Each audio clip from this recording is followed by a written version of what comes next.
What's up, everybody? My name is Chris, and a lot of people say that you need to use maps or nothing at all for your TTRPG games. So which is the best option? Should you use maps and have a solid understanding of what's going on at any given moment on the battlefield? Or should you use more of a theater of the mind aspect? Should you have just imagination? Should you just think about everything? Well, that's what we're going to be talking about today. It's one of those things that keeps getting brought up in the D&D and TTRPG community, and there's no right answer, but there's also no wrong answer. So we're going to go down the list of pros and cons and figure out exactly what works for you, give you some more informed decision making in this aspect. But before we get into that, we're going to talk about our sponsor of the day, Cantina 13. Cantina 13 is an online gaming company whose main goal is to bring free and affordable resources to you, the players. On their website, they have free digital downloads that you can print out at any time. From little paper miniatures that you can download and print out and use for your games, little cantinis as they like to call them.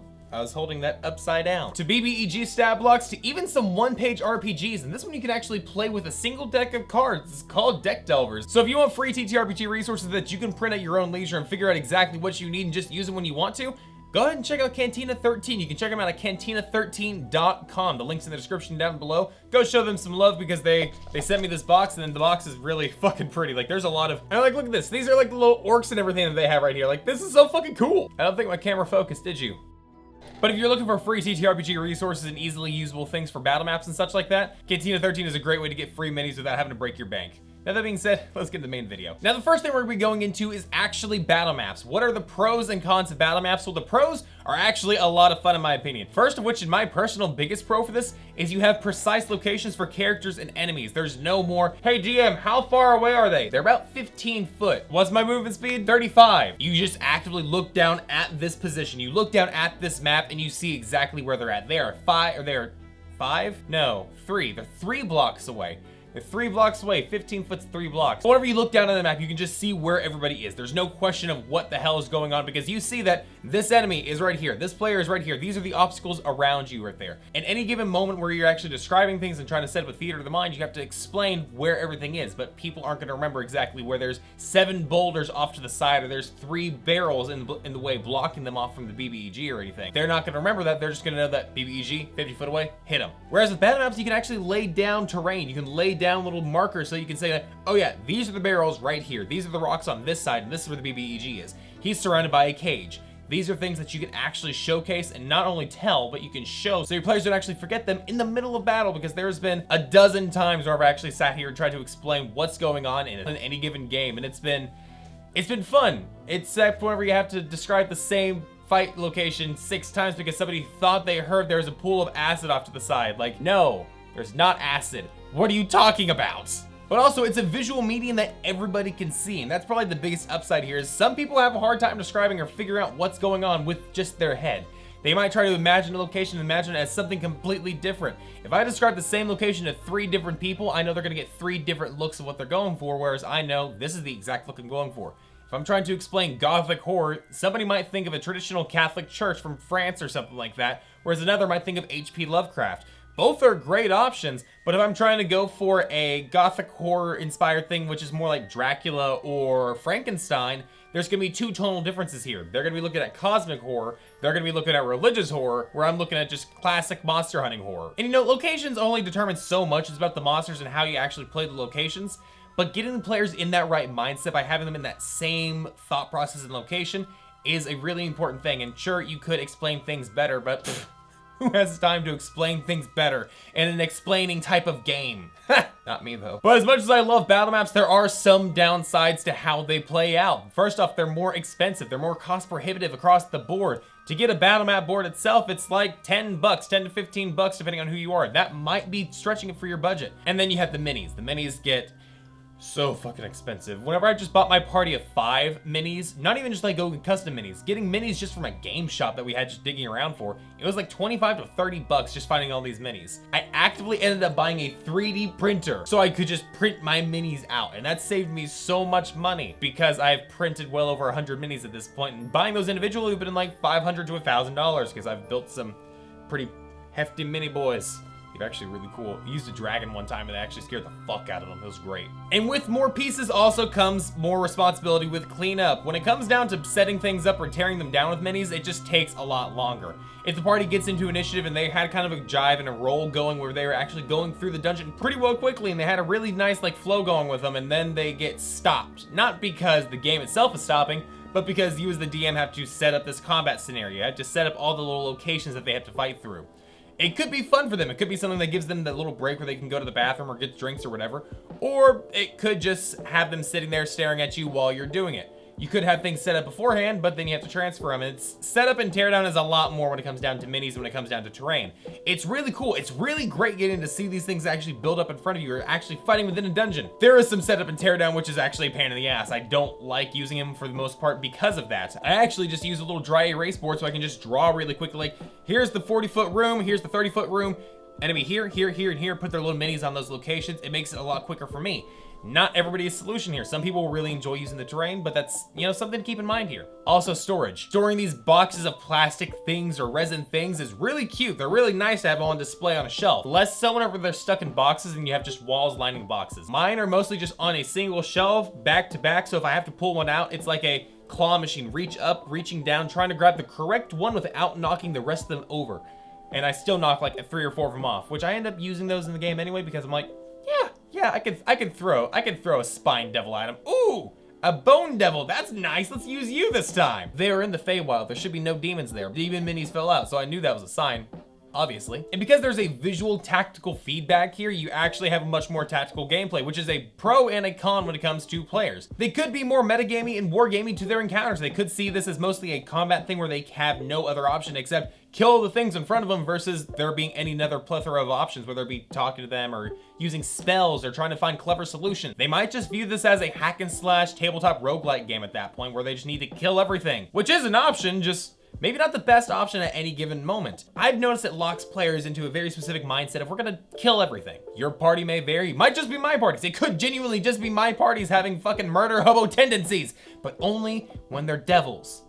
I use a lot of devils, I'm realizing. And they're also much more rules oriented when it comes to this game. People stop thinking about the mechanics as the mechanics themselves and start thinking of them as a set of rules they have to work within, which is a massive upside for me because I genuinely enjoy playing rules as written for most every game that I run on. I like a little bit of deviation, but I mostly like to stick with the rules. A lot of players might like that, they might not. It all depends on your party as it stands. But with battle maps, it actually does implement much more of a rules-oriented thing. You have to use your movement speed at that point. It's not just they're about 30 foot away. No, they are exactly 45 foot away and you can run up 35 foot and you have 15 foot till they're at you. Whereas in Theater of the Mind, sure, there is that distance aspect, but I've noticed that GMs are much more lenient when it comes to distance in Theater of the Mind games. GMs in Theater of the Mind games are more willing to put players and enemies closer together because, well, they think that 60 foot's a long way away, whenever in reality for a rogue, that's basically nothing at all, let alone a monk. Whereas on a battle map, you can actually notice that there's a lot of times where GMs will place people much further apart, so there's more time for either spellcasters or prep to actually get their shit in, versus marshals just having all the fun right then and there. And then we have Theater of the Mind. Theater of the Mind has a lot of great upsides. In fact, most of my games actively run 99% Theater of the Mind. The only time I really bring in battle maps for most of my games is whenever I have any type of combat that I want them to go through, or a section of the game where they need to be much more strategic, whether it be like a puzzle or something they need to go through a specific path, or they have actual questions on regards to where these rooms are or where people are. That's typically whenever I bring in battle maps. And more often than not, it genuinely is because I didn't do my due diligence as a DM and actually figure out what these things are supposed to look like, so I wasn't able to describe it correctly to the players. So honestly, that's on me. That's my bad. Here are the pros for Theater of the Mind, in my opinion, and the first one, and the absolute biggest one for a majority of people, which I genuinely fall into 99% of the time, it's free. You don't have to pay a thing for Theater of the Mind D&D. Like, you can straight up play D&D or most other TTRPGs without spending any money, because half the shit online is free, and so is Theater of the Mind. You don't have to buy minis, you don't have to buy maps, you don't have to buy anything. You just have your brain and your imagination powers, and it's fantastic. It lets people actually figure out exactly what you're looking for without having to spend a whole lot of money. There is much more artist interpretation at that point. You know, two people aren't going to imagine the same thing the same way, but that also kind of works in your favor for some things. Whenever I ran the False Hydra a couple years ago, I actively ran and I described the creature how I saw it at the time, and you know, very Dead Hand, like very Legend of Zelda, Dead Hand, Ocarina of Time, like very Eldritch Horror with a whole bunch of hands, lots of mouths, that sort of thing. And each of my players took it completely different ways. One person thought of it as Dead Hand, another person thought of it as like the amygdala from Bloodborne, Another person thought of it as just like a mess of bodies and corpses put together. There's a lot of really disturbing and disgusting interpretations we got out of that. It tapped into one thing in particular for each person, their individual creature and body horror fears regarding this creature. Did I intend that to happen? No, not in the slightest. That was the first time I was actually DMing a long-term like arc of any type. That was not the intention, but it did the thing, which really showed me early on in my whole GMing career, if you want to even fucking call it that. How you describe things does have meaning and it does have any type of value to it, but it also at the same time doesn't matter, because your players are going to interpret something and they're going to imagine something way more terrifying than you ever thought possible, or something cuter than you ever thought possible. Whenever I described an owlbear and a displacer beast, they thought it was puppy and kitty, not destructive owlbear thing. Try describing an owlbear eating a corpse and they're like, oh, it's so cute and I want to pet it. I'm like, this thing's gonna rip your throat out. Barbarian still hugged it. He took damage, but he hugged the damn thing. And with Theater of the Mind, the GM is much more free to include basically anything into their sets. You don't have to take this battle map that's a tavern and say, you know, think of this as a decrepit building. You can just say it is. You can just explain that this is what's going on. This is the floorboards rotting out, they're falling down. The rafters are breaking apart bit by bit with each termite bite.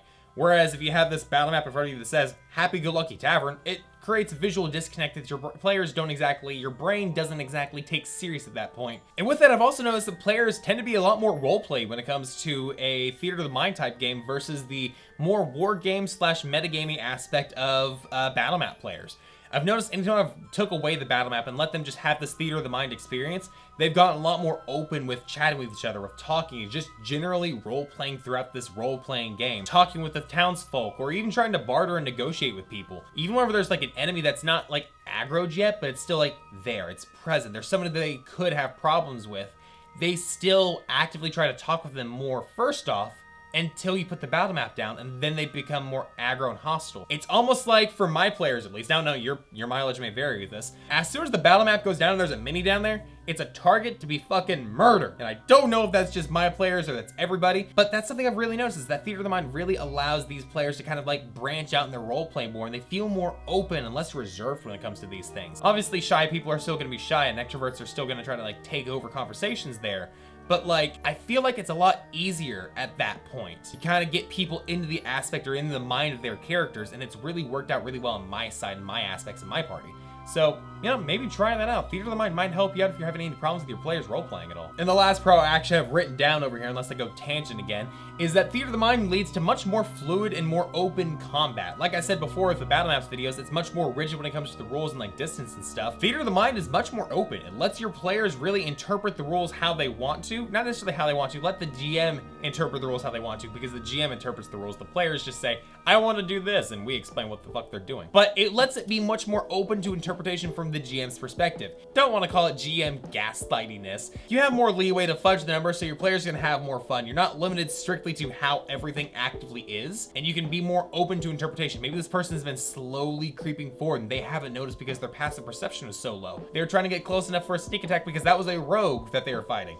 Little things like that that let you narratively explain things and without having to have the mechanical versus visual aspect of you slowly moving a mini closer to them in between each of their turns. A lot of really fun stuff like that can be done, and you can't really do that with the battle map without players calling you on it way too early. So I personally really like Theater of the Mind because it lets me be more fluid with my combat, lets my players do more stuff. Is it less rules as written? Is it less, you know, GM heaviness? Is it more fluid and open-ended gameplay? Yeah, it really is. But I also know that at a certain point, my players get really tired of combat. Instead of dragging out the combat longer, I just try to end it quicker for them, and those are a couple of the methods that I use to actually let them do that thing a lot quicker without hating the combat scenario after that point. And when it comes to Theater of the Mind, there are a couple cons, to be honest with you. There are less cons in my opinion because I personally really like this one. I try to be unbiased, but it's my page. I can be as biased towards systems as I want to here, okay? And my first con is players can imagine things that weren't there before, and so can GMs. We low-key kind of gaslight each other back and forth on like misremembering things in a room, because if I didn't write something down, for example, like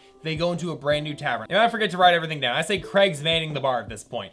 A session or two later, we'll come back to it and I'll say, yeah, Gregory's manning the bar. And none of us will actually remember to write things down. I'm the GM. I should write things down, but I don't because I'm already running the game. I forget to do this shit. So that's something that is a downside of it, is because things aren't ever gonna line up completely. We have changed the name of the bartenders 3 times before I writ their names down.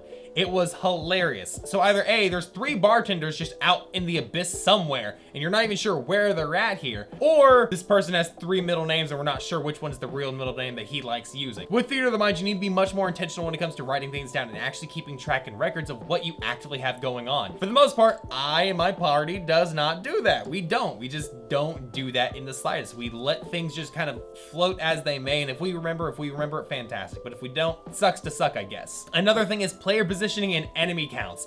If we have Theater of the Mind and nobody's keeping track of where the enemies are, first off, that's fantastic for me because that means I can move them around and, you know, fudge numbers as much as I need to without them becoming suspicious, but also everybody forgets where the hell everything is. So because of that, I have to keep explaining, oh yeah, there are 3 enemies, they're here, here, and here. They're closest to this person, and away from this person. Not because my players don't care, but because in the middle of a combat where there's 8 people hitting things and there's 4 other enemies that are trying not to get hit, it gets really confusing. It gets really difficult and it gets really hard. And it's something that we have to either A, write down, which is what we end up doing usually, which then usually devolves into us making a battle map out of those doodles that we wrote down because we were trying to keep track where everything was. It's just one of those things with Theater of the Mind is much less clear when it comes to enemy positioning, items, or just where things are in general in relation to the world. I might be able to describe things, my players might be able to ask questions, but if neither of us remember, if neither of us actually wrote it down at that point, things are open to interpretation. They're open to fluid change at that point. And it's really a toss-up of which way it goes, whether it's a good thing or a bad thing. It all depends on your outlook on it. All in all, each system has their pros and cons. Every single system has their ups and downs, and it's up to you to decide which one works best for you and which one your players like most.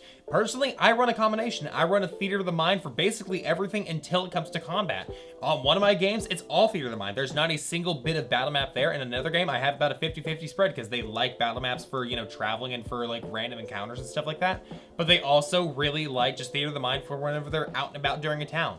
It's a combination thing that you're gonna have to figure out that works best for you and for your party and whichever party that you're working with at that time, because everyone is gonna be completely different. And with that in mind, thank you so much for watching this video. I hope you enjoyed it. I hope it really helped you in some way to figure out whether you prefer Battle of the Mind, that's a new one, Theater of the Mind, or battle maps here. With that in mind, thank you so much for watching this video. Be sure to click that little subscribe button and the little bell icon down below to get notified for my video uploads. And a very special thank you to my Patreons today. Thank you so much for helping support me in this channel. You're the only reason I'm able to do the things I'm able to do, because my free time is basically null at this point, so I'm able to fight through it because of you beautiful people. And a late time recording for a top tier thank you to my top tier patrons. Thank you so much to Amaldine Shepherd, Rutana, and Thumb. You 3 are my top tier patrons, so thank you so much for helping support me in this channel, everything I'm able to do with it, so thank you. Be sure to click one of these buttons on the side, or might have been this side over here, I don't know which. YouTube is saying that these videos are something you're gonna like. One of them is a playlist that they think you're gonna like, which I think it should probably be Avatar Legends if you're on my channel. And another one's a random video that they say that, hey, this might be useful for you. Be sure to check that out if you do like that. So with that in mind, love you all, and we'll see you in the next video. Bye-bye!